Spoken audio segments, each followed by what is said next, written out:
കടം വേണോ? ലോകോത്തര ബ്രാൻഡുകളുടെ എല്ലാ മൊബൈൽ ഫോണുകളും smart TV, smart watch, headset തുടങ്ങിയ എല്ലാ ഗാഡ്ജറ്റുകളും തവണ വ്യവസ്ഥയിൽ സ്വന്തമാക്കൂ. ജ്യോതി മൊബൈൽസ്, ഏരൂർ. ഏരൂരിൽ വീട്ടമ്മയ്ക്ക് 17,000 രൂപ കറണ്ട് ബില്ല് വന്ന സംഭവത്തിൽ KSEB അന്വേഷണം ആരംഭിച്ചു. Anchal east KSEB assistant engineer ഉൾപ്പെടെയുള്ള സംഘം ആലഞ്ചേരി പൊൻവെയിൽ സ്വദേശിനി അമ്പിളിയുടെ വീട്ടിൽ നേരിട്ടെത്തി പരിശോധന നടത്തി. പരിശോധനയിൽ എർത്ത് തകരാർ തന്നെയാണ് കറണ്ട് ബിൽ കൂടാൻ കാരണമെന്ന് കണ്ടെത്തി. വീടിന് സമീപത്തുള്ള കിണറ്റിൽ തകരാറിലായിരുന്നു ജലസേചന മോട്ടോർ അശാസ്ത്രീയമായി മെയിൻ സ്വിച്ചിൽ നേരിട്ട് കണക്ഷൻ നൽകിയതിനാലാണ് പിഴവ് സംഭവിച്ചതെന്ന് KSEB അധികൃതർ അറിയിച്ചു. അമിത ബിൽ വീട്ടമ്മയിൽ നിന്നും ഈടാക്കില്ല, പകരം അശാസ്ത്രീയമായി കണക്ഷൻ നൽകിയ ഇലക്ട്രീഷ്യനിൽ നിന്നും ഈടാക്കുമെന്നും അഞ്ചൽ ഈസ്റ്റ് KSEB AE പറഞ്ഞു.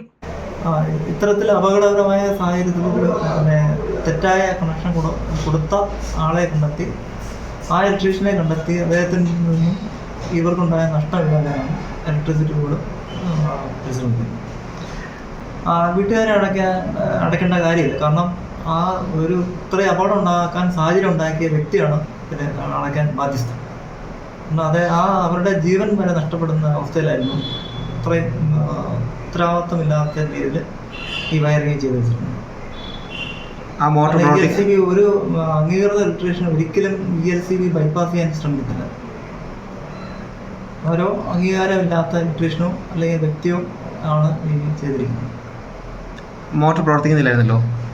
മോട്ടോർ പ്രവർത്തനരഹിതമായിരുന്നു.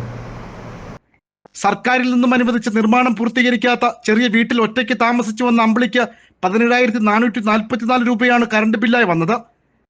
നിർധനയായ അമ്പിളിയുടെ ദുസ്ഥിതി നാട്ടുവാർത്തയാണ് പുറലോകത്തെത്തിച്ചത്.